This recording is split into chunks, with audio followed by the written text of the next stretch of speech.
Prva stvar je da konačno sa Republikom Srbijom zbog zakona o budžetu sjedne naša kvalifikovana grupa i raščisti neka pitanja vezana za velike poreske obveznike. Ovdje lepo žive na teritoriji opštine Kladovo, samo spavaju i to je cela njihova obaveza.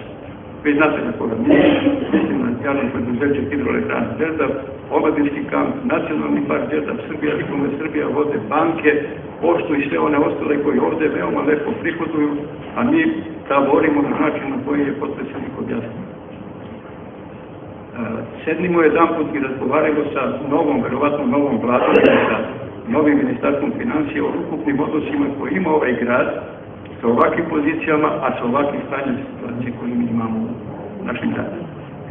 Pored toga, konkretno predlažemo da se u budžetu obavezno na poziciji 472, gospodine potpredsjedniče, kod socijalne zaštite, naknada za socijalnu zaštitu izgradnje ne može biti više ovakav kakav jeste. Mora da se pretoči u nešto drugo. Da li pri preduzeću, javno preduzeće Kladov, prostor ili već neko drugo rješenje, ali mislim da tu moramo da ih definišemo svi skupa i zato je bio potreban sastanak šefova odborničkih grupa da ne zamaramo ovaj skup sa pitanjima koja su konkretna i jasna. Sljedeće bismo predložili da se kod organizacija koje se eto, sila i nekakav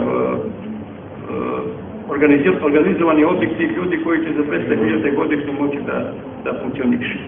Nije to neka velika para da se pored ovih drugih organizacija koje godine moraju da traže vlastite izvore finansiranja, jer budžet nije u obavezi. To je činjenica.